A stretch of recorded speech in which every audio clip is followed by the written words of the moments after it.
In this video, I will present my method of cross-conceptualization, a systematic way of clarifying one's concepts to facilitate thinking about a given subject. This method is a key facet of my forthcoming theory of induction. Motivation. Concepts are the mental tools we use to understand facts. Concepts mentally group things together in a particular way. When we say, "the dog is friendly," the word dog refers to things like this or like this. We know it does not refer to things like this or like this. When we say that the dog is friendly, the word friendly groups together certain properties. We know that the dog might look like this, and it will not look like this. Conceptualizing similarities and differences between things which we can directly perceive is straightforward, like cats and dogs. But properly conceptualizing things which have characteristics which are not on the surface level, things like freedom versus tyranny, for example, is more difficult. An objectivist would say that a businessman who has to pay for welfare programs is not free, since he is having his wealth confiscated from him. Whereas a socialist would respond that a hungry man is not free. In science, grouping things together wrongly can stymie progress. During Galileo's time, scholars had certain conceptualizations of force and motion, certain policies of grouping these actions together, policies which failed to capture key distinctions and similarities and prevented progress. Two characteristics which were attributed to force and motion using this conceptualization scheme were first, that force causes motion, and second, that motion fades away in an absence of force. Now, opposing the consensus of the time that the sun went around the earth, astronomers like Copernicus and Galileo understood very strong evidence that the sun was at the center of the solar system and that the earth went around it. The heliocentric hypothesis was often rejected on religious grounds, but it received legitimate criticism as well, which went something like this. Motion fades in an absence of force, so if we're going around the sun, there would have to be a force pushing on each of us to maintain our motion around the sun, each of our bodies. We obviously don't feel such a force on our bodies, so your hypothesis is absurd. Now, fortunately, we can change the way we conceptualize things. Part of what Galileo did to overcome this deficient mindset was to split the concept of motion into two kinds of motion, speed and acceleration. By adopting this differing conceptualization, this different way of grouping different kinds of motion, Galileo was able to grasp that force does not cause motion in general, but specifically, it causes acceleration. It causes objects to speed up. Further, this new conceptualization allowed him to see that force is not required for speed, that in the absence of forces, an object maintains its speed. This change in the concept of motion, this splitting, enabled a grasp of facts which would have been impossible to grasp otherwise. By splitting the concept of motion into velocity and acceleration, Galileo was able to see that a constantly moving Earth was possible, since the Earth would not need to constantly push us in order to keep us moving along with it. So the way we use words, the way we conceptually group things, makes a huge difference in our ability to grasp facts. This motivates the following question. Is there a systematic method we can use to craft our conceptual frameworks in a way which maximizes our ability to grasp a set of facts? Demonstration.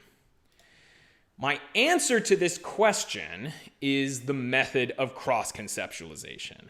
And the essence of this method is given in a one-page document, which you can find in a link in the description below the video. In this video, I will demonstrate this process by using it. I will demonstrate the process of cross-conceptualization by using it to clarify a set of concepts I call broad physical categories. Broad physical categories are concepts like entity, property, action, and cause. These broad concepts turn out to be very important in conducting scientific investigations. And using the method of cross-conceptualization allowed me to discover new things about these categories. In a different video, which you can see in Citation 1 in the video description, I explain my unique conceptualization of broad physical categories. I explain how I have differing concepts regarding these different categories. And what you're about to see in this video is an essentialization of how I arrived at those unique conceptualizations using the method of cross-conceptualization. And I encourage you to watch that video on broad physical categories first, since this presentation you're about to watch is a condensed version of how I came up with the broad physical categories. You're going to want to get familiar with that content before watching a presentation on how I developed that content. It's going to be a lot easier to follow this presentation if you watch the broad physical categories video first. So let us start the method of cross-conceptualization with the first step called first conceptualization. So I'm going to start by completing a first conceptualization of the broad physical categories. A first conceptualization is when you simply write down all of the concepts of your science in the way you currently use them. This gives you something to work with when you later revise your concepts. So let's read over step 1 of that document together. Again, follow along in the document summarizing the method of cross-conceptualization as we go through this presentation. So I'll show you steps A, B, and C. Step A is list all of the concepts of your field, write a definition of each. Okay. Now, as you're writing out your definitions, any words of the field which show up in these definitions should be added to the list of concepts and defined. This is basically a way of kind of helping you recollect the various concepts of the field, because it can be hard to just blurt them all out in one sitting. And incidentally, no part of this process is meant to be done in one sitting, even though I will make it seem like it is possible to do that over the course of this presentation. Part C, create new terms if they seem needed to capture facts of the field. Okay. Now, we apply all 3 of these methods in parallel. Using the definitions written down for some of the steps helps us spiral around to writing further definitions. That's the idea, is this is a spiraling process. Now, let us start with step 1A from the document, which is simply to list the concepts of the field in no particular order. Here are the concepts which come to my mind based on my original motivation for making the field of broad physical categories. First definition is entity, a thing that exists. I'm just defining it. It's a thing that exists, let's say. Property, an aspect of an entity. Action, the way an entity influences the properties of another entity. Again, we're just putting these definitions down based on our first inclination. If you're thinking that these definitions are sloppy, it's because they are. So I'm sort of giving you a sense of what it looks like to do a first conceptualization. Your definitions probably won't be perfect the first time around. If they are, good for you, you're a very clear thinker. But even then, you could probably still improve your concepts using this method. So now let's proceed to method 1B, and that method reads, as you write out your definitions, any words of the field which show up in these definitions should be added to the list of concepts and defined. So the definition of action contains a new word which seems to belong to the field. This is the word influence. So I'll add that to the list of concepts and define it. Influence, when one property plays a role in the identity of another property. Again, I'm I'm kind of over demonstrating that in the first blush, your concepts will be a little sloppy. Now, the word influence makes me think of the word cause, which is definitely part of this field, so I'll include that word as well. Cause, when one property influences another through some action. Now, thinking about action reminds me of the way the parts of an entity interact. So interact with one another so as to influence the nature of the entity as a whole. So I want concepts which relate the parts and the wholes. So the first concept like that is composite entity, an entity which is composed of a set of entities. Okay? And then constituent entity, which is an entity which, together with other constituent entities, constitute a composite entity. So as you continue through your first conceptualization, you use each concept you write down as a mental prompt for writing more concepts. Composite and constituent entity reminds me that Aristotle's concept of form and matter might actually help us describe the relationships between the part and the whole. So let's get those down. Matter, let's define it this way: the particular constituents which make up a composite entity. Form, the arrangement of constituents of a composite entity which influence the identity of the composite entity. Now, the terms matter and form actually remind me of Aristotle's four causes. Not all of them relate to form and matter, but all four causes might actually help us reason about these broad physical facts. And so I will write down Aristotle's four causes, but adapt them to my own framework. Here they are. Here is material cause, which is the way an entity's matter influences its actions. Then there is formal cause, the way an entity's form influences its actions. Then there is efficient cause, and this is the way the actions of other entities influence its actions. And then we have final cause, which is the way a living organism's goals influence its actions. And I've heavily revised that one to correct certain mistakes I consider Aristotle to have made when he talked about final cause. Now, let's take a step back and look at what we have so far. Something I'll take the time to note here is that you should always write your definitions for your own. You should always write your definitions in your own words. You can look up a definition in a dictionary or look at what Aristotle wrote about something like that as a reference, but only write that definition into your conceptualization if you 100% agree with and understand every word of that definition and why it is the way that it is. The reason for this is that this system of concepts that you're writing is supposed to represent your understanding of the issue, not some kind of consensus. Science, and especially conceptualization, is not a consensus activity. This is you thinking about reality yourself. If you disagree with the consensus, you put that down into you might note it. You might note where you disagree with a consensus or disagree with Aristotle, but you write it down in your own terms. If you bring in someone else's definition, you are likely to import additional ideas implicitly that you have not confirmed for yourself to be true. So don't do that.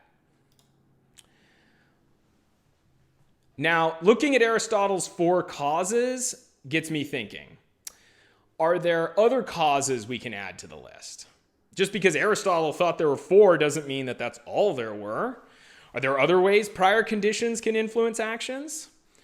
When an action happens, doesn't the entity that's being acted upon have an effect on how the actions end up happening? So here's an example. The swing of a sword might be deflected as a result of the hardness of a knight's armor. The swing, which is an action, had a certain identity. Its path was deflected. And this was a result of the hardness of the armor. So method 1C from the handout, remember, it instructs us to create new terms if they seem needed to capture the facts of the field. So that's what I'm going to do. I don't know what to call this one, but let's call it this. It cause variant 5. It's just the fifth kind of cause. I don't have a name for it yet. And this is the way the identity of an action is influenced by the entity being acted upon. Now, I'm not going to give it a name because I don't know if this concept is going to last. So when you're reconceptualizing existing terms, you're covering new ground. So keep that in mind. And sometimes these new concepts, you find out that if you have to say them, if you have to come up with a new term, a lot of times there's a reason for that. It's because people simply haven't needed this yet. And so you don't want to take the time to name it unless you know it's going to end up being necessary, basically. Okay, so now thinking about how an entity influences the nature of actions upon it makes me realize that actions have aspects of their identity just like entities do. Actions can be fast and slow. They can change this object or that object. There's different aspects of their identities. My current word, property, only applies to the aspects of an entity's identity. Now again, method 1C instructs us to create new terms if they're needed to capture facts of the field. And since I need a new word for an aspect of any existence identity, I will add the following to my list of concepts. Characteristic, an aspect of anything's identity. Now, a curious phenomena is the fact that a certain process of action seems to have a similarity to entities. Okay, so this is a separate thought for another possible category. By the way, this came to my mind after years of thinking. I'm not fully motivating this concept, but it came from thoughts like this. Ayn Rand defines life as a process of self-generated, self-sustaining action. And that makes sense because the life is not an object, it's a process. It's not an entity, it's a process. But similarly, it seems to me that the organism itself is not the physical object. It's the set of actions which make up the object. The identity of the organism pertains much more to what it does rather than the stuff it's made out of. Further, such an entity is not even made out of the same stuff often over the course of time. Like, for example, I've heard that the human body replaces all of its atoms over the course of about 8 years. So in accordance with 1C, I will include another concept, which I'm provisionally calling an action entity, which is an entity which is composed of a set of actions which influence one another. Remember that this is the first conceptualization, by the way. So if this is confusing, I don't blame you. But I'm making a certain argument from the need to call processes of actions to make a category which indicates an entity which is made of actions. It seems like we need a concept like that. Now, let's take a look at the list we have so far. This is the end of the first conceptualization stage. Now, in my actual work on BPCs, broad physical categories, I included much more than this in my first conceptualization. But since I'm just demonstrating the process, I'm only going to show you this many concepts. Using this process for real on a certain scientific field takes hours every day over the course of many months. So keep in mind that this presentation is highly compressed. With that, though, let's move on to the second stage of the method, second conceptualization.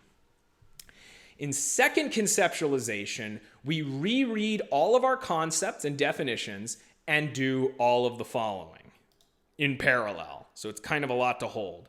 First, we correct any falsehoods, unclarities, or insufficient or inefficient formulations in the definitions. Second, if your conceptual framework is unable to specifically refer to certain existence, change, and or change and or add concepts to the framework to specifically refer to those existents. If a concept ascribes characteristics to its units that don't actually have that characteristic, or treats its units as not having characteristic it does have, revise your concepts to eliminate that error.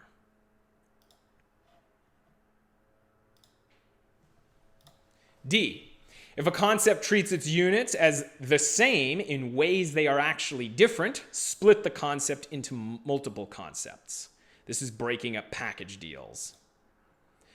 If two or more concepts treat their units as different in the same way they are the same, in some way that they are the same, examine the set of concepts which are doing this and come up with a different set of concepts which capture the similarity between those units. This is the uniting of false dichotomies to integrate this with parts of the objectivist epistemology. Part F, method F, delete or merge concepts which are already covered by other concepts or by trivial combinations of other concepts.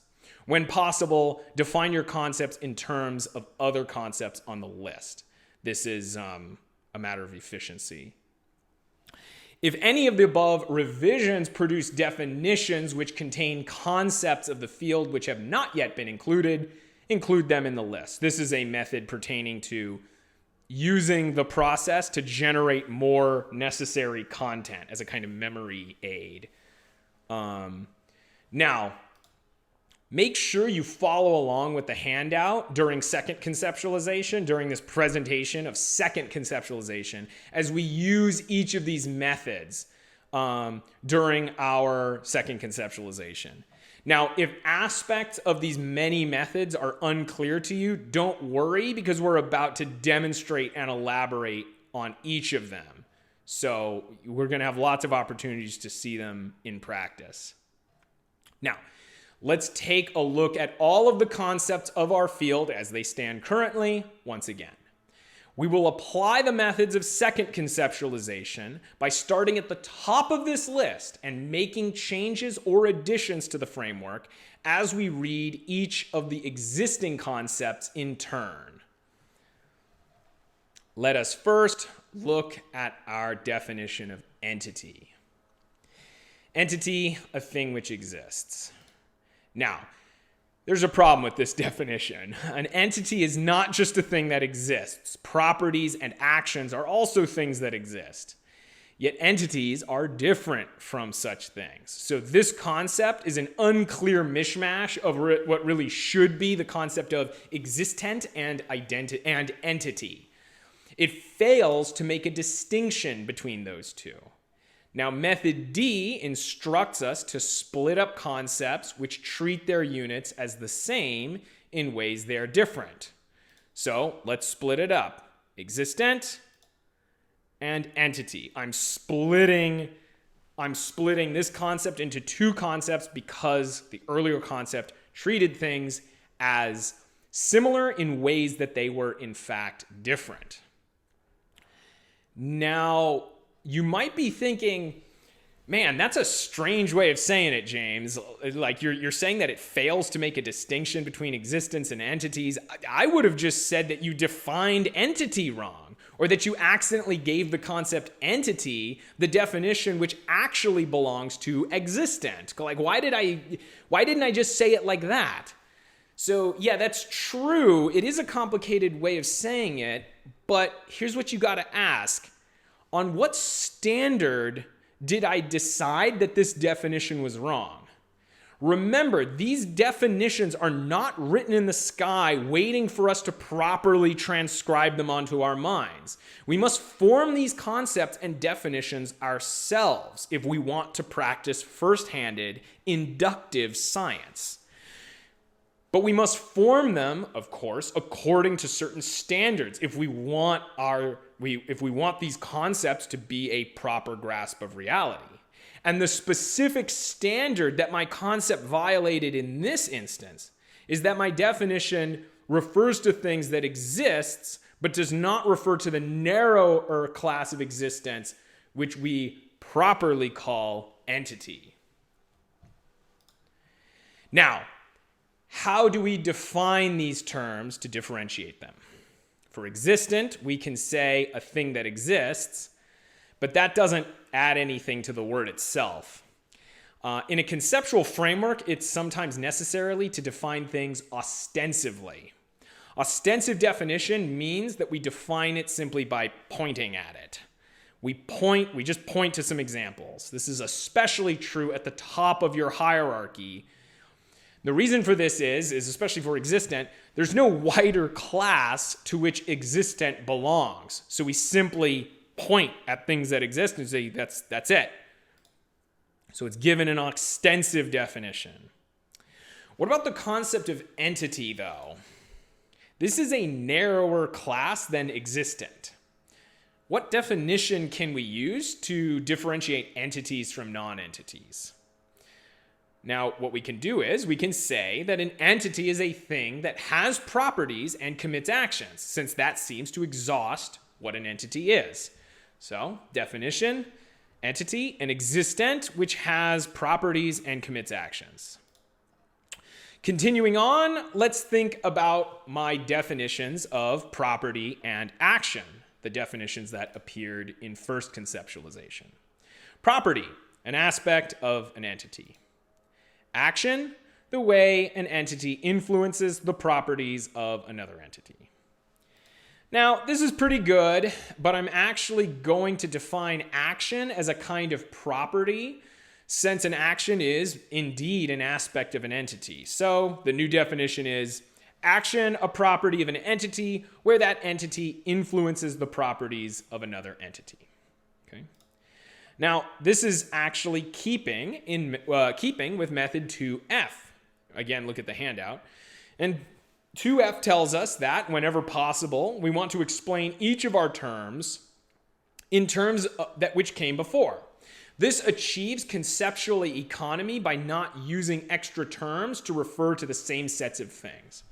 And it achieves integration, connecting our ideas together by integrating the terms of a field using other terms of the field when appropriate.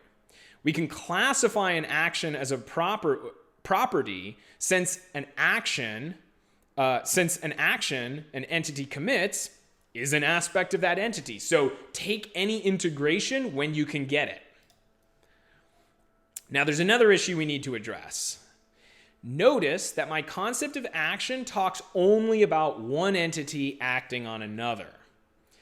And this is unusual. It seems like it's possible for a single entity to act on its own. So think of a log burning or a house growing old and collapsing.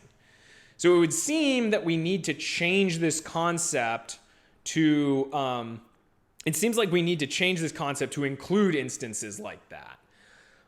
To get a sense of what we need to cover, let's think of some examples of an entity acting on its own.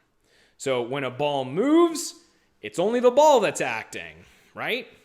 It's not acting on other entities. Another example, when grape juice turns into wine, it's the juice acting on its own. It doesn't act on other entities. However, we can refer to such instances as change and reserve the word action for instances where one entity actually acts on another. This is not the way most people use the word action, but this conceptualization decision actually allows us to be clear about the difference between one entity changing another and an entity simply changing on its own. So it fulfills the requirements of 2D. And again, to repeat 2D on the handout, if a concept treats its units as the same in ways they are different, split it into multiple concepts. So why not define change as a state of affairs where an entity has one property at one time and a different property at a different time? And we simply define action to talk about only instances where one thing is actually changing another thing. One entity is changing another entity. So let's continue down the list and examine the next concept. This next concept was influence, and this is when one property plays a role in the definition of another property. Now, unfortunately, this appears to be basically the same as the word cause, which comes later in the list. Cause was defined as when one property influences another through some action. Now, so by 2F, this should be eliminated since it's inefficient to have two words to refer to the same set of things. However, it seems to me that there was a legitimate goal I was trying to achieve with these as separate words. It seems like there's a few distinct existents which are involved in causal relationships, which I should try to conceptualize separately. So let's see if I can list them off and capture what it was I was trying to do here. Because there really are different aspects here. So first, there's the actual event by which one entity influences another, and maybe I'll call this action. Then there's the fact of one property determining the nature of another property. Maybe I'll call this influence. And third, there's the property doing the influencing. And that's actually what we call the cause, the property doing the influencing. So here are the concepts with their specific definitions, which came from this thinking. You see how in the last slide, I really broke things up. I broke up the different aspects of this that we may want to that we may actually want to separately capture, and I got these three definitions. New definition of action: a property of an entity where that entity influences the properties of another entity. Influence: when one property plays a role in the identity of another property. Cause: a property of an entity which influences the properties of another entity. Now, in this case, what I was doing was applying method 2B in the handout, which really warrants special attention. Here's what 2B is. It says, if your conceptual framework is unable to specifically refer to existence with certain characteristics, change and or add concepts to the framework to specifically refer to those existence. So let me explain in detail what this means and why we want to do it. In simple language first, 2B says we need a word for this kind of thing as opposed to other things, so let's make one. Here's the thing, that simple language doesn't really clearly express what this kind of thing means, so let's give this a formal statement. Our framework must be able to specifically refer to existence with certain characteristics. So let me break down what the word specifically means in this context.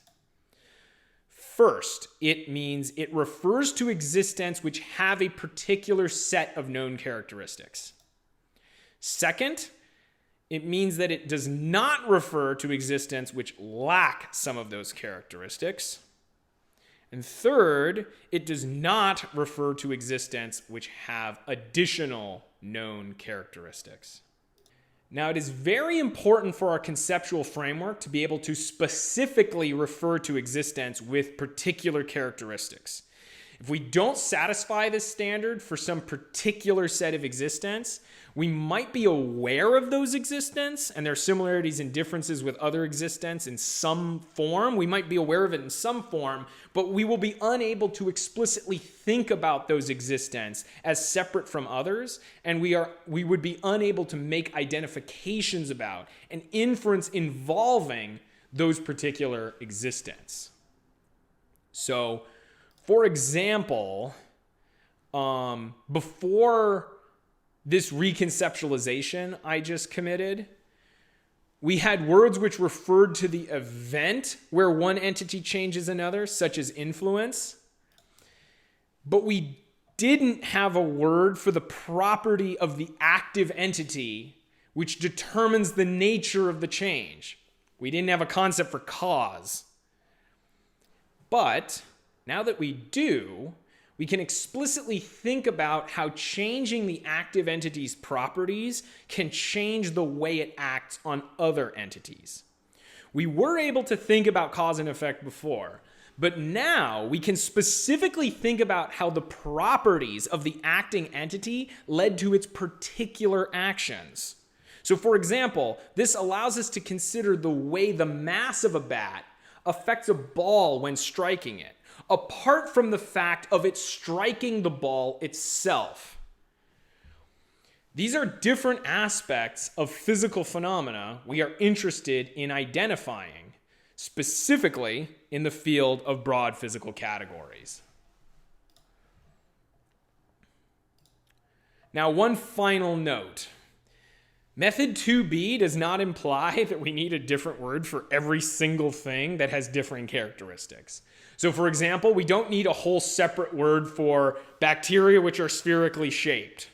In cases like this, it's usually enough to just use combinations of words to specifically refer to such existence. In this case, we can just use two words to specifically refer to them: spherical bacteria. So long as a set of concepts is able to specifically refer to any such existence, even if it takes a whole sentence, then the requirements of 2b are satisfied. However, if someone specifically refers to those kinds of existence enough and starts making generalizations about them, convenience, of course, dictates that the sentence be given its own word and concept.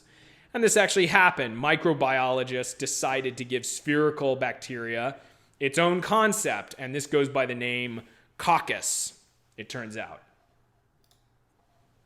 Now that I've explained the importance of 2b, I'll point out something else that my concept of cause is missing. It seems like we don't want to just conceptualize how a property of one entity might influence a property of another entity. We also want to conceptualize how an entity's properties cause its actions. In this case, method 2b actually demands a broadening of the concept to include all instances of a property influencing another property. Since actions are a kind of property, that actually makes the definition rather simple. Cause, a property which influences another property. This makes me realize that we already have a word for the property being influenced. So let's just add that to our conceptualization. This is the concept effect. So often during your second conceptualization, you're going to add new concepts to the list. And obviously, effect is something that we want on our list of broad physical categories. Now, to identify another curious fact that came up while thinking about this. When I was looking at the definitions of cause and effect, another possible change to this conceptualization came to my mind. When one property of an entity influences another property of that same entity, it doesn't seem like that is always the same as what we call cause and effect. So for example, in the case of the Pythagorean theorem, the fact of the triangle having a right angle influences the length of the sides. It makes the sides follow the Pythagorean theorem. However, contrary to our current conceptualization, we would not call the right angle a cause and the lengths of the sides an effect, even though this is a case of a property influencing another property. Why not? Why don't we say it? Why would we not say it that way? So let's see if I can identify new distinctions which are implicit in this hesitancy I have to use the word cause and effect when talking about the Pythagorean theorem. So Ayn Rand conceptualizes the word cause as pertaining to action. She said, for example, causality is the law of identity applied to action. Now, just because Ayn Rand thought of cause as being associated with action doesn't mean we have to do that, but we do have the concept pair of cause and effect. Cause comes before effect in time, and actions involve change. So this seems to be a self-consistent conceptualization which captures change over time. If we conceptualize cause this way, we find that it is different from connections such as the Pythagorean theorem, where one fact is simultaneous with the fact it influences. There is no action or change or temporal succession going on in the Pythagorean theorem. It's not as though first there's the right angle and then only later as a consequence the relationship between the side lengths occurs. That's not how it works. Instead, one aspect of the triangle structure statically, unchangingly, necessitates another aspect of its structure. Now, method 2D tells us if a concept treats its units as the same in ways they are different, split the concept into multiple concepts. In this case, method 2D requires that we come up with a separate word for when one property influences another, but not through some fact of action. And this concept will be relationship, a property of an entity where that entity influences the properties of another entity. Now that we have this new concept of relationship, we look back at action and realize that it's the same as our old concept of action. Our old concept of action, therefore, fails to capture the temporal nature of actions, so it is unable to refer to influences with a temporal character as opposed to influences with a non-temporal character. So by method 2B, so that we are able to specifically refer to influences of a temporal character, we will change the definition of action. Action, a property of an entity where that entity changes the properties of another entity. Now, this differentiation between connections of a static nature and connections of a changing nature will require a change in a number of our concepts when we spiral back to them. So, for example, our concept of influence. Influence. This is when a property plays a role in the identity of another property. Now, the word influence is typically used in a context regarding change. And we want a word which performs this function, but doesn't make reference to change or action. So here's a word that achieves this. Conditioning connection. A state of affairs where the identity of one property is dependent on the identity of another property.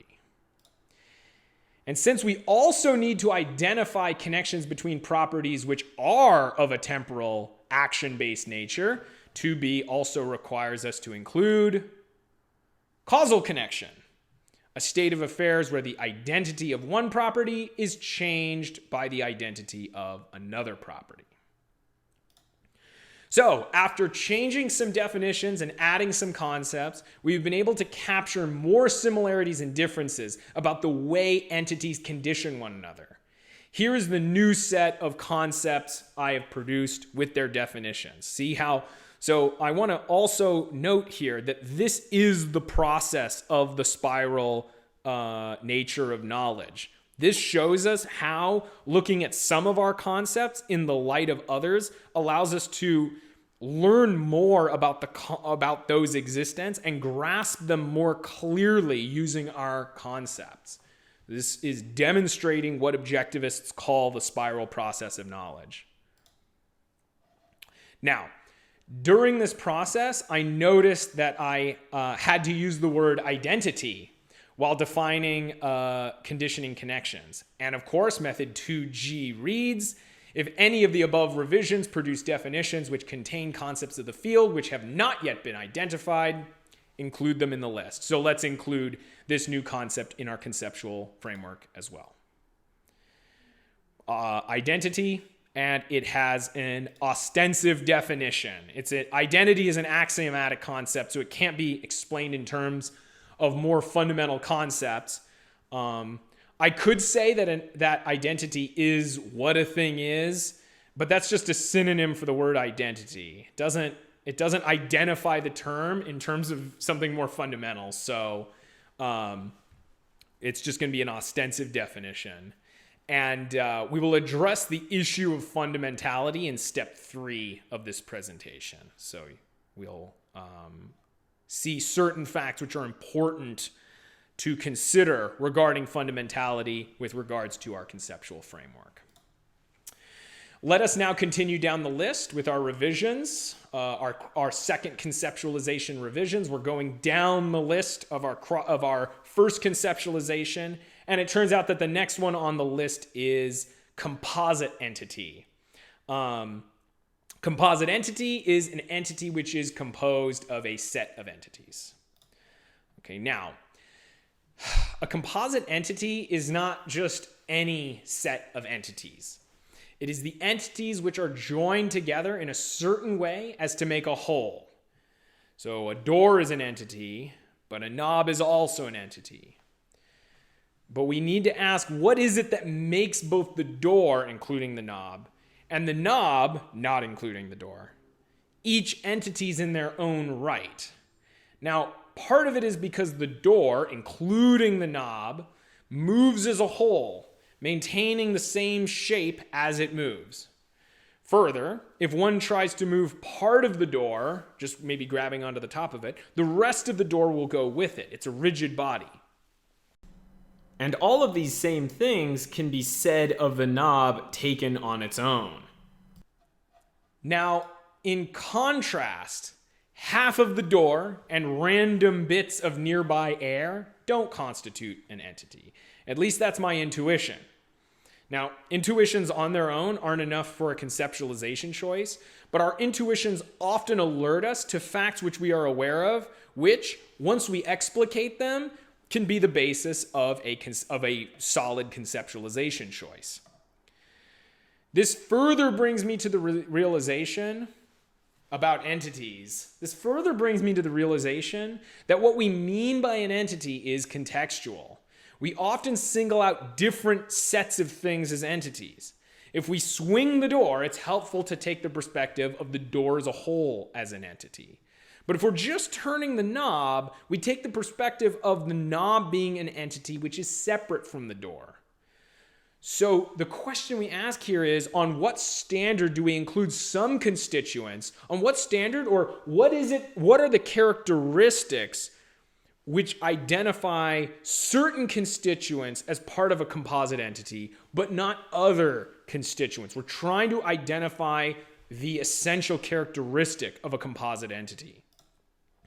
Now, what makes an entity a particular entity is that it has properties which are particular to a certain set of parts and not to others. As a result, we include whatever constituents are required for the whole to have those particular properties. So for the door, both the plank and the knob must be included if we are to capture the entity which moves as a whole on its hinges. For the knob itself, we only need to include the knob, the parts that actually rotate. We have thus identified the characteristic which differentiates entities from randomly selected sets of entities. In accordance with 2b, that our concepts allow us to specifically refer to existents which have certain characteristics, let's change our concept of entity. It is entity, an existent having properties particular to it. So this gives us a better definition of entity, but what about our definition of composite entity? Let's review the definition that came from our first conceptualization. Composite entity, an entity which is composed of a set of entities. In light of our earlier analysis of what it means to be an entity, this definition is too broad. It includes any set of entities, even if nothing joins them together. And as we stated before, it's not just any set of entities, it's the set of entities which, taken together, will have particular properties. Method 2D says that we need to change our framework if it fails to capture certain differences. So this definition needs to be changed to account for the difference between any random set of entities and entities which truly become one. So the new definition is an entity composed of a set of entities which act on one another in a way so as to give the entity as a whole its own particular properties. Now, by the way, if you're noticing an error here, there's an error there. But the idea is that you will sometimes make errors because your mind can only focus on one thing at a time. So if you noticed an error in this, then you are correct. But I'm trying to demonstrate the fact that you're going to have a hard time making everything perfect the first time. So I'm showing you the iterative process required to clearly capture a set of existence like this and hone the process over time. Now, this further entails a change in our definition of a constituent entity. So let's redefine that. Constituent entity, an entity which acts on and or is acted upon by other constituent entities so as to constitute a composite entity. Now, let's apply the methods of second conceptualization to matter and form. We're continuing down the list from first conceptualization. Matter, the particular constituents which make up a composite entity. Form, the arrangement of the constituents of a composite entity, which influence the identity of a composite entity. Now, in my judgment, at this point, the word matter doesn't need modification, but the definition of form does. Form is not merely the arrangement of the constituents, but the relationships between them, the relationships which leads to their becoming a composite entity. Now, the way that they're spatially arranged is usually one kind of relationship that the parts of an entity are in, but we want to identify all of the different ways entities can relate to one another, so as to condition the properties of a whole. So to specifically refer to all existence with that particular characteristic, where their relationships condition the properties of the whole, we need to change this concept. So we're going to change it to the following definition. Form, the relationships between the constituents of a composite entity which give rise to some of its particular properties. Now, let us apply second conceptualization to Aristotle's four causes. Here they are. I'm not going to repeat their definitions. You can just read them if you want.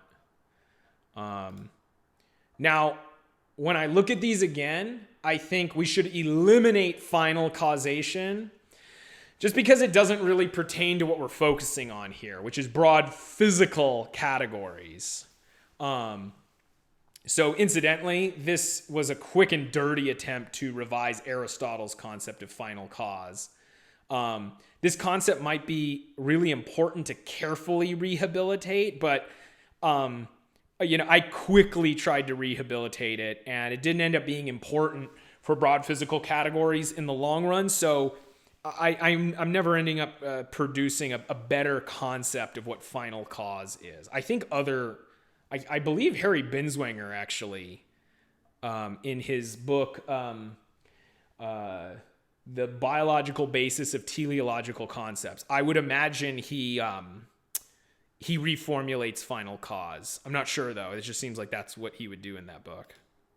Anyway, our recent differentiation between causal connections and conditioning connections means that we will want to come up with a whole new set of concepts which covers conditioning connections. We actually need not just four causes, three causes. We're going to need three conditions. First, material conditioning. This is the way an entity's matter conditions its properties. Formal conditioning. It's the way an entity's form conditions its properties. Again, we want words which are able to refer to static connections between different facts as opposed to dynamic, changing connections. Cause refers to change. Conditioning refers to both change and static influence. Finally, efficient conditioning. This is the way an entity's properties are conditioned by the relationships it's in with other entities. Now, notice how each change in our conceptual framework gives us new knowledge which sheds light on other concepts as we apply the norms of second conceptualization.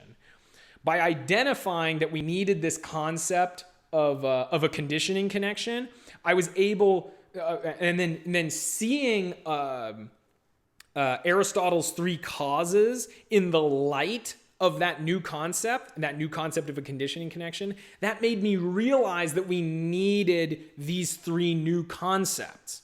So again, this is explaining the spiral process of knowledge. So in the spirit of spiraling, let's see if what we have learned since first conceptualization can actually help us reconceptualize this new concept I'm calling cause variant 5. And remember, this is the way the identity of an action is influenced by the entity being acted upon. Okay? Now, method 2F instructs us to define our concepts in terms of other concepts of the field. So I'm going to use some of the other concepts we've come up with to make this definition more efficient.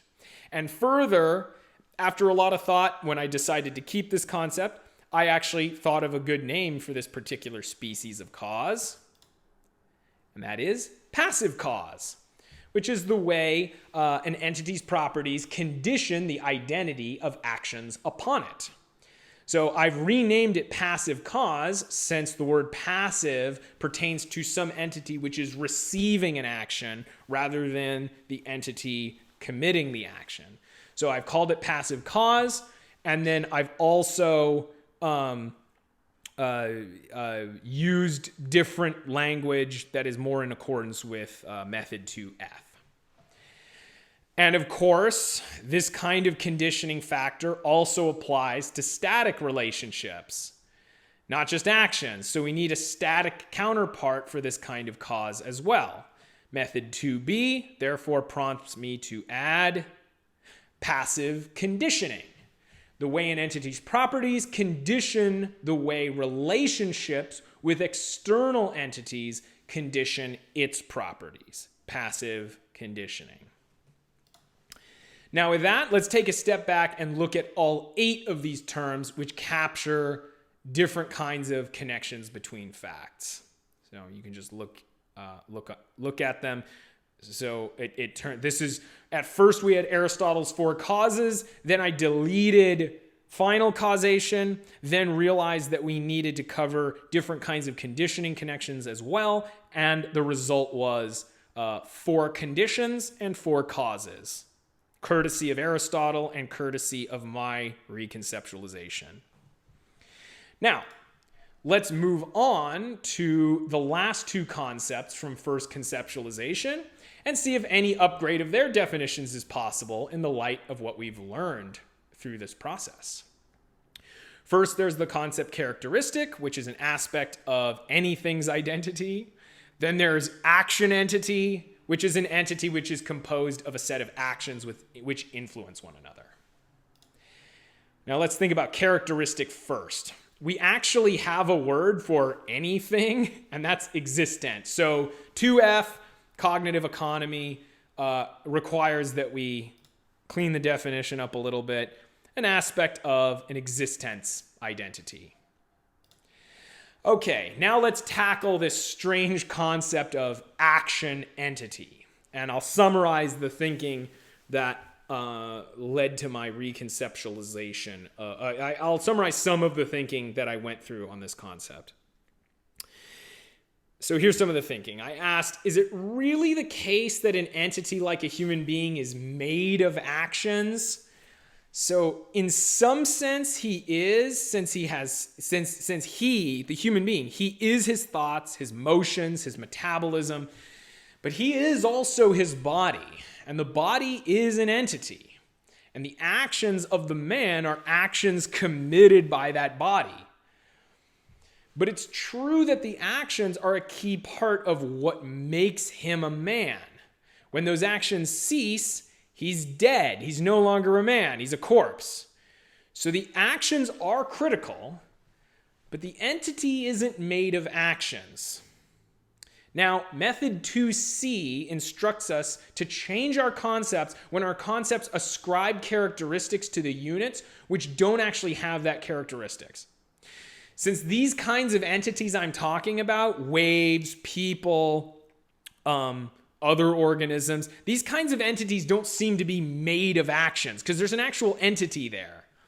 So that would require us to change the definition under 2C. You don't want to ascribe characteristics to it that it doesn't have.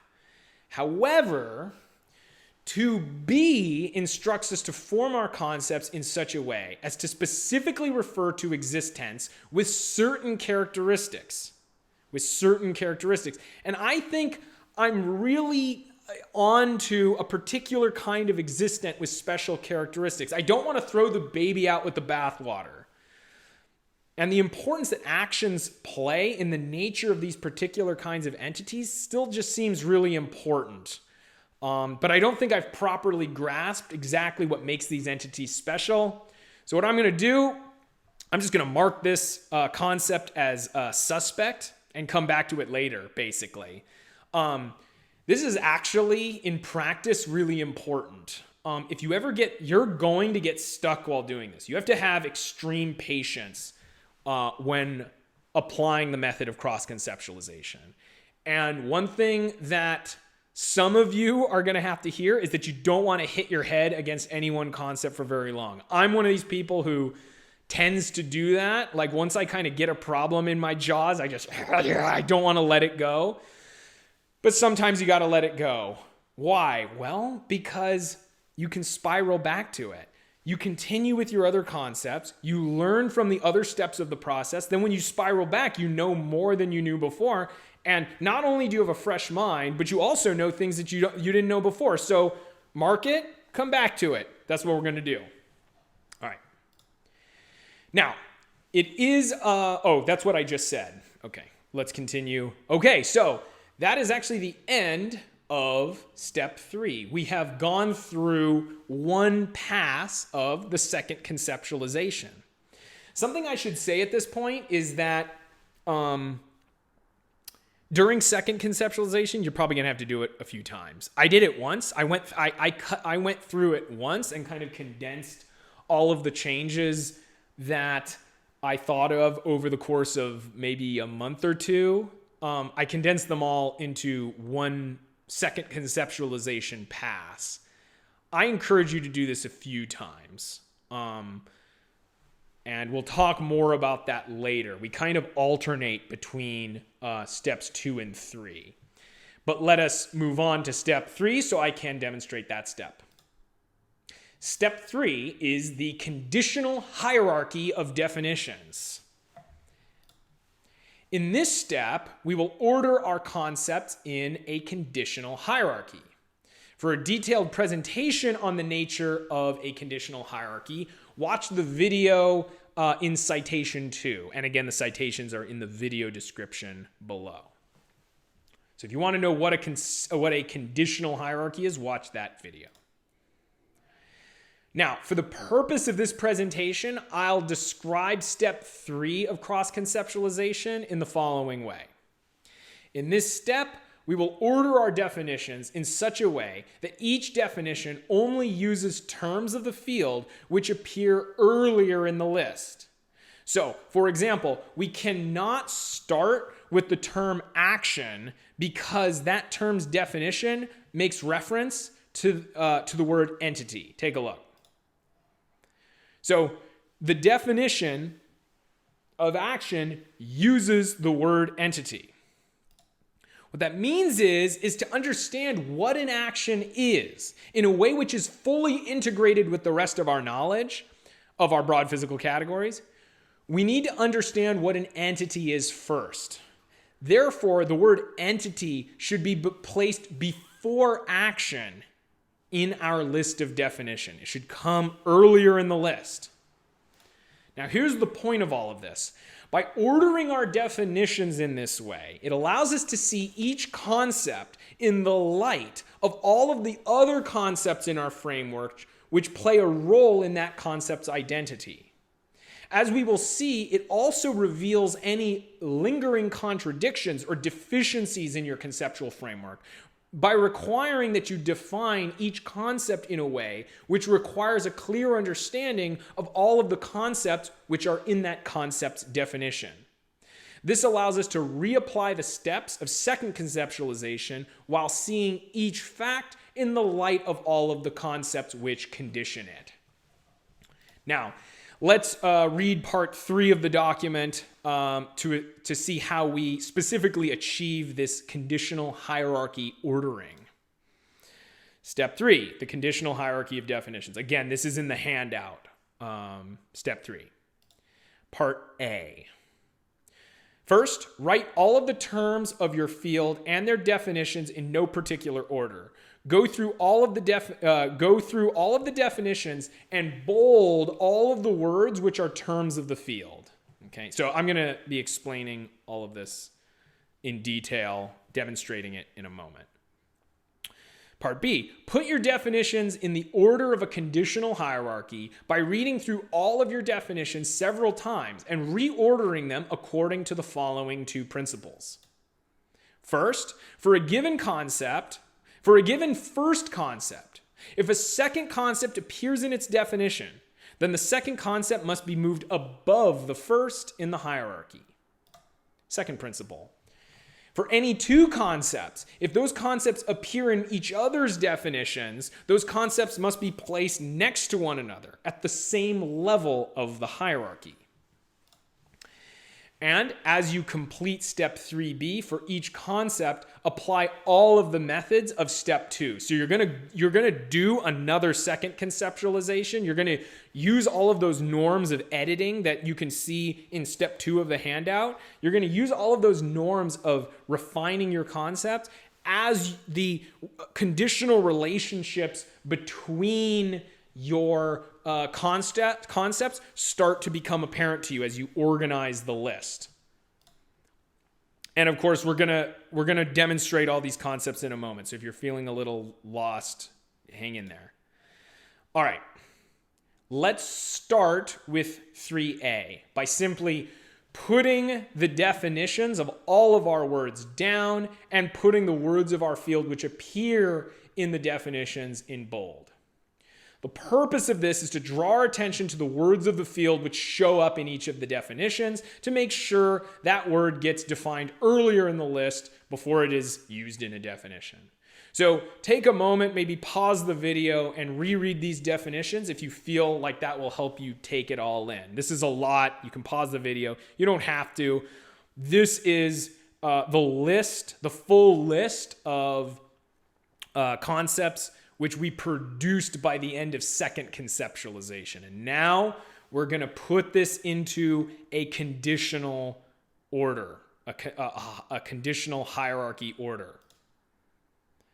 So the next step is, as I just said, to go through each concept and make sure that each word is defined only in terms of words which have already been defined higher in the hierarchy. So let's go through each of these concepts one at a time and apply the rule, starting with, let's look at the first 3 concepts on the list to start with. So we got existent, we got identity, we got existent, we got entity, which is an existent having properties particular to it, and we have the concept of property, which is an aspect of an entity. Okay, now the concept existent already has correct placement since like literally everything is an existent. We generally want the broadest terms first, and since, and so it's already in the right spot. Let's move on to entity and property. In this case, we actually have an interesting situation about the reordering. The word entity appears in the definition of property, since only an entity can have a property. But in addition, property shows up in the definition of entity, since, as we discussed earlier, the standard for how we should draw the lines of an entity is determined by what parts are required to have the properties which make it that kind of entity. The identity of these two existents mutually condition one another. So they are on the same level of the hierarchy. So method 3b, part 2, says that in these particular situations where two concepts show up in one another's definitions, you put both concepts on the same level. So here's the first three words of our conditional hierarchy of definitions. First, existent, entity, and on the same level as it, property. Okay? Let's look at the next two concepts on the second conceptualization list and reorder these. We got cause, a property which influences another property, and we have effect, a property which is influenced by another property. Okay? These definitions use the word influence. And recall that this concept was eliminated from our framework in favor of the concept conditioning connection. Now notice that every time we change part of our conceptual framework, it will have effects on each of the concepts which capture facts which are conditioned by the reconceptualized facts. When you change one thing, it requires a change in everything else. This is why method 3C instructs us to apply the methods of the different parts of method 2 as we put our concepts in conditional order. So therefore, in accordance with method 2F, the economy of terms, we will define cause and effect in terms of conditioning connections. Let's see what that looks like. So I'm just saying influence needs to be replaced with conditioning connections. And so a cause is going to be redefined as a property which conditions another property, and effect is a property which is conditioned by another property. We can see that these definitions use the word conditioned. So by method 3b1, that word is further down the list, but we're going to have to add it to our list above cause and effect. Our hierarchy of concepts we have arranged so far looks like this. So notice how in this picture I had to specifically move I had to reach lower on the list from second conceptualization and move the word conditioning connection above cause and effect because it plays a role in the identity of cause and effect. Let's move on to the next two concepts that happen to be on the list, relationship and action. Okay. Now, in the definition of relationship, we once again see that we need to change the outmoded word influence and use the more generic word conditioned. So that leads us to a new definition. Relationship, a property of an entity where that entity conditions the properties of another entity. Looking at this definition of action in light of the concept relationship, a new simplification actually occurred to me. If a relationship is a situation where one entity conditions the identity of another, and an action is where one entity changes the identity of another, then that means we can classify actions as nothing more than a change in relationships. So by 2F, we change the definition of action to a change in a relationship between two or more entities. Now further, notice that we must now move the word change to be higher on the list than the word action, since that word change appears in the definition of action.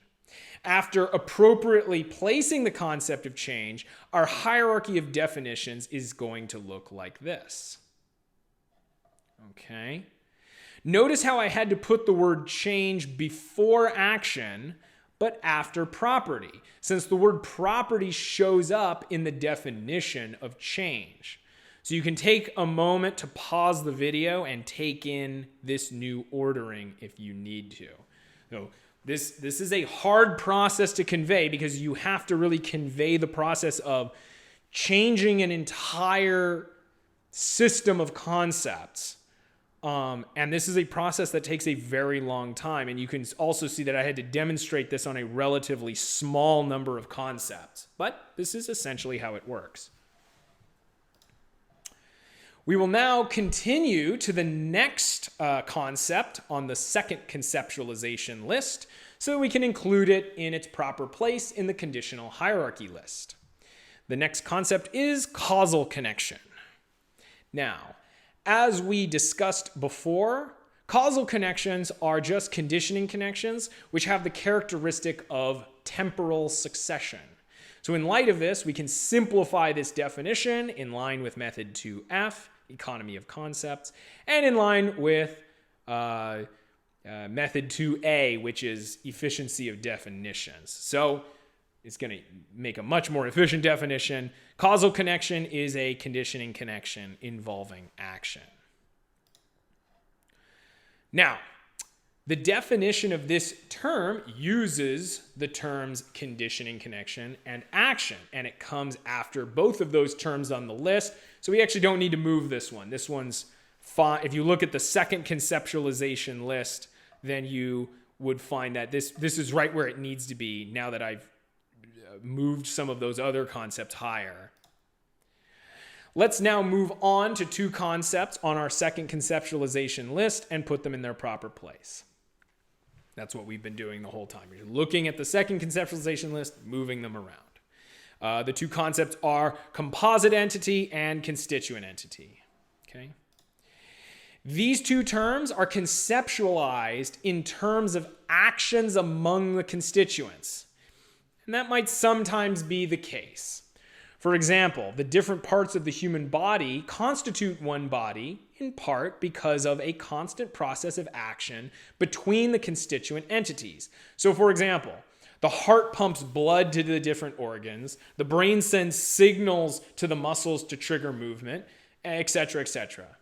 However, such composites are also produced by relationships, static connections between the constituent entities. For example, a fence made of many interwoven sticks has properties that the sticks on their own don't, thus making the fence as a whole a composite entity. But this compositeness is not caused by some kind of process of action between the sticks, but a particular relationship between them. The sticks are braced against one another. Now, this bracing ends up leading to particular actions. They push on one another whenever one part of the fence is bent because of their being interwoven. But the fence makes a whole because of the potential for these actions to occur, not the actuality of them occurring. So therefore, the thing in general that forms the constituents into a composite entity is the relationships between them. Method 2B, of course, says that that we need a concept which is able to specifically refer to every kind of existent. We need our conceptual framework to be able to refer to every kind of existent, to put it loosely. So we need to change this definition in order to capture entities made from constituents in a set of relationships generally, rather than just entities which are made from constituents which relate to one another through some kind of continuous process of action. Further, it's important for us to note that constant processes of action, such as those between the different part of the human body, can still be thought of as a static relationship when considered over time. Since our current concept of composite entity and constituent entity didn't capture composites, which are the result of relationships, which are not constant processes of action, we're going to reconceptualize these two terms in accordance with 2B. So a composite entity is an entity composed of a set of entities which are related to one another in such a way as to give the entity as a whole its own particular properties. And constituent entity, an entity which is in a set of relationships with other constituent entities so as to constitute a composite entity. And notice that constituent has got to come after composite because composite shows up in the definition of constituent. Now, notice how putting the definitions in conditioning order made it easier to apply the methods of part 2 and to clarify our concepts even further. In this case, I'm thinking about the nature of composite entities and constituent entities shortly after defining the terms action and relationship, and that enabled me to ask, is it really actions which give rise to composite entities, or can it be framed more generally in terms of relationships? So again, the iterative process and the process of putting it in a conditioning order allows for a spiraling augmentation of each of our concepts. Let us now move on to the next concepts on the second conceptualization list. These are matter and form. Now, regarding the definition of matter, the word particular doesn't really add anything here, so let's delete that in accordance with 2a, deleting inefficiencies. Regarding the definition of form, 2f requires that we use the word condition instead of the phrase give rise to, since 2f instructs us to define concepts in terms of other concepts on the list whenever possible. Okay, so here are the new definitions for matter and form. So matter, now that we've made these changes, matter is now the constituents which make up a composite entity, and form is the relationships between the constituents of a composite entity which condition its particular properties. Next, we are going to consider the 4 conditions and the 4 causes all together. It turns out we can look at all 4 of these together because similar changes will apply to all of them. Firstly, all 8 of these can be changed to satisfy method 2f by defining them as subsets of the wider classes conditioning connections and causal connections. So here's that same set of definitions, but the 4 conditions are defined as conditioning connections, and the 4 causes are defined as causal connections. So you can pause the video and take a look. All I did is just explain them in terms of conditioning connections and causal connections. Now, while making changes, specifically, let's look at efficient cause. While making changes to that word, I actually noticed that the way we were thinking about this concept is not quite right. The definition currently reads, a causal connection, let's see, it's efficient cause, I'll point that out. Here it is. It's a causal connection between the actions of a first entity and the actions of a second entity. There's a problem here because this implies that an action causes another action. Actions do not condition other actions, at least not directly. Because actions are always actions of some entity, actions condition other actions by first changing the property of some entity, which then acts as a result of that changing property. They do so by first changing the properties of some entity, then that entity will act differently than it did before as a result of that initial action upon it. So, for example, if someone has a peanut allergy, eating peanuts might cause their tongue to swell. The chemical action of the peanuts caused the swelling, so you could talk about an action causing another action. The chemical action of the peanuts caused the swelling.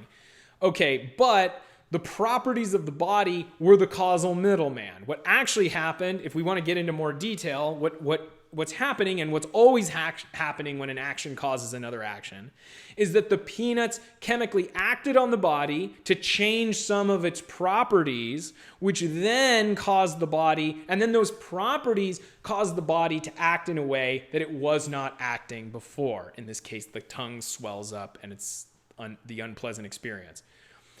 Now, there's no such thing as action simply causing another action. It is always an action changing an entity, which then reacts. If we change the definition in the following way, in accordance with 2b, we are able to capture more of the units with our concept of efficient cause. So let's do a new definition there. Let's change that definition. An efficient cause is a causal connection between the actions of a first entity and the properties of a second entity. Let us now move on to the next word, characteristic. Now, this word does not have to be moved in the hierarchy since it's below the word existent and identity, and it appears in none of the definitions of the words above it.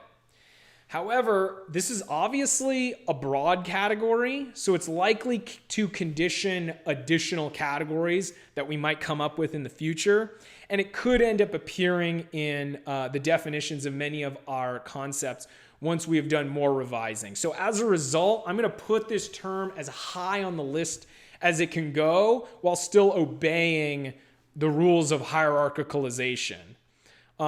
This rule I'm applying here is not an official method of cross-conceptualization, but it's a good rule of thumb when you're trying to figure out where to put broad concepts. So in general, put them as, if it's broad, put it as high as you can go without breaking the rules. The list is super long now, so I'm just going to show you the top of the list where I put the word characteristic. So you can see I'm able to put it third on the list without breaking any rules, which I think is right since it's such a broad category. Finally, let's spiral back to this bizarre concept of action entity and see if we've learned anything that'll help us clarify it. Now, the reason I want to say that there's an entity made of actions isn't because the ghost of Heraclitus took over my body momentarily. It was because certain entities seem to persist even when their constituent entities pass away, such as a human being replacing all of his atoms in his body over the course of 8 years without significantly changing. Or, as Heraclitus might say, how a river continues to have the same structure and properties even though new waters are constantly flowing in. So when we look at entities like this, the constituent entities are not constant, but the actions are. So I thought that these are sort of like entities that are made of actions. Another thing that influenced me here is Ayn Rand's definition of life, that it's a process of self-generated, self-sustaining action. Like, Rand is classifying life as a process, not as a particular kind of entity. Now, it's true that life is a process, not an entity, but the kinds of things I'm talking about, rivers, human bodies, waves, they truly are entities. Man has a body, and that body might constantly be changing and going through a process called life, but the body is an entity committing actions that are part of that process. Method 2C, applying method 2C, it tells us to change concepts which ascribe characteristics to the units when the units don't actually have those characteristics. These entities I have in mind are not actually made of actions, as I've said before. So this concept is going to need to be changed somehow, since these things are entities. They're not sets of actions. But that being said, I still just can't shake the sense that we must think of action as being intimately involved with what these things are, since it's the actions of the constituents which make these things what they are, not really the constituents themselves. So after a while, I came up with a whole new concept which accounts much more accurately for the special character of these kinds of entities. So I'm renaming action entity, I'm renaming it formal entity, which is an entity having particular properties which are the result of formal conditioning.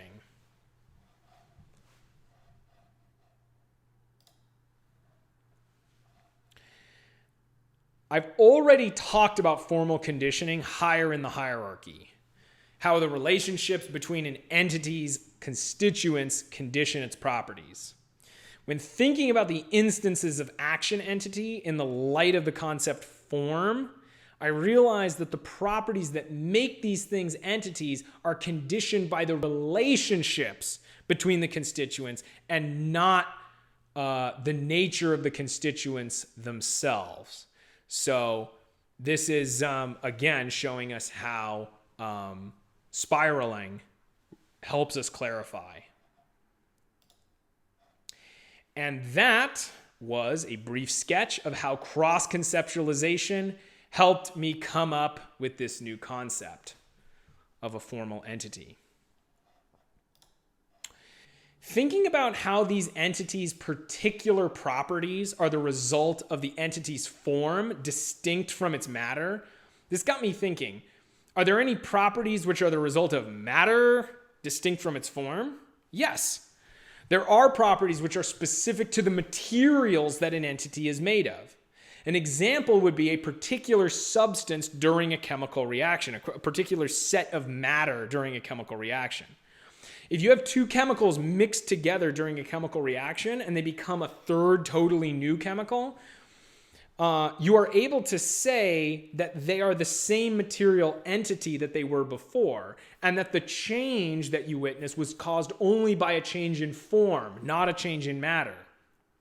So long as you make sure that no contaminants are entering the reaction, you are able to say that there are particular properties which were particular to the matter which stayed the same. Two of these are the weight and the atomic composition. Even though the form radically changed, these two properties, which are particular to the matter, did not change. So, as a result, the method 2b says that our conceptual framework must be able to specifically refer to all known existents. So we will add this new concept. A material entity, an entity having particular properties which are the result of material conditioning. Whew. With that, we have actually reached the end of our cross-conceptualization demonstration. If you want to review the final conceptualization, I encourage you to pause the video and look at the second page of the handout where I actually show the final product. This is the product where we have put it in a conditional order and we have applied the methods of method 2 over and over again to clarify the concepts. Conclusion. What you have just seen is a condensed and incomplete demonstration of the method of cross-conceptualization. If I was doing this for real, I would reiterate what you've just seen. I would reread the list and apply the methods of step 2 to carefully clarify the concepts and to make sure they cover everything in the field, while at the same time applying the methods of step 3 to put the concepts in a conditioning order, which then spirals back to step 2 by allowing you to see each concept in the light of the other concepts which condition their identity. So this is an iterative process. You do step 2 and 3 over and over again, and what you've just seen is not that. It's a condensed version of that. However, I'm going to end my demonstration here because it's already gone long enough. What you have just seen in actuality took me months to complete. As a result, the final conceptualization presented in the actual video on broad physical categories is a much more advanced version of this. And this is because in this video, I didn't have the time to carry out the process of cross-conceptualization long enough to validate what you end up seeing in the broad physical categories video. I didn't have the time to completely refine the list to the point it gets in that broad physical categories video. But nevertheless, I have demonstrated the method by which many of those novel insights were discovered, and I've essentialized that method in the first page of the handout, the method of cross-conceptualization. Now, I would encourage you to use this process of conceptualization on your own, in your own field of study, whatever it is, to see what kinds of new insights you might be able to gain just from systematically reconceptualizing. I would be especially interested to see this done in the field of psychology, since that field seems to suffer from vague concepts. Applying this concept will take a lot more time than I have shown here, but spending a few hours a day over the course of a few months is a small price to pay for fundamentally clarifying a field and possibly making new integrations in that field. There may be a lot of low-hanging fruit that is now available to us now that we have this method. And I think this process will be able to achieve clarification in other fields, since it has already achieved clarifications and discoveries in the field of broad physical categories. Another thing that you can do to continue refining your concepts other than this method is to use them. Keep your list of concepts handy to make sure you're using them in accordance with your new, more refined conceptualization. So what you do is you can use your cross conceptualization to refine your concepts, then keep that list of concepts handy and make sure you use them in accordance with your new definitions. Then, as you do this, notice what kinds of additional reconceptualizations you might need to do when you're actually using the concept. If you're an engineer, like let's say you're a civil engineer, what does the concept of a static structure really mean? What is the concept of a member? How should I define that? What is the concept of a shear force? Or a Young's modulus? These sorts of things, these terms. Define them for yourself. Then as you're thinking, as you're doing your job, see what kinds of further reconceptualizations are needed to clearly think as you're doing your job. Simply using these concepts in practice and refining them as you go is an adjunct, is probably more important than cross-conceptualization. But I think cross-conceptualization gives you a general mentality that you can use while doing that, while reconceptualizing to refine your practice of whatever your science is. You can ask yourself questions like this. Do you find yourself getting confused at times when you're trying to ask yourself what you mean when you use a certain word? Are these concepts formed? Are these concepts that you're using formed according to definitions with a consistent hierarchical structure, or are some of the terms defined circularly? So if you cross-conceptualize as you work with the concepts of your field and don't take anything for granted, then you will become an exceptional thinker in your field. This process, cross-conceptualization, is a key part of my theory of induction, which will be available via the link in the description below once that theory of induction comes out. The Inductive Physics Project will use cross-conceptualization along with the rest of my theory of induction to reprove the essentials of known physics. This will provide us with an understanding of physics which is entirely connected with reality, which will enable us to shrug off the flawed aspects of general relativity and quantum mechanics, and will pave the way towards new discoveries in physics. You can support the Inductive Physics Project by becoming a supporter on Patreon using the link in the description. And until next time, thank you for your attention.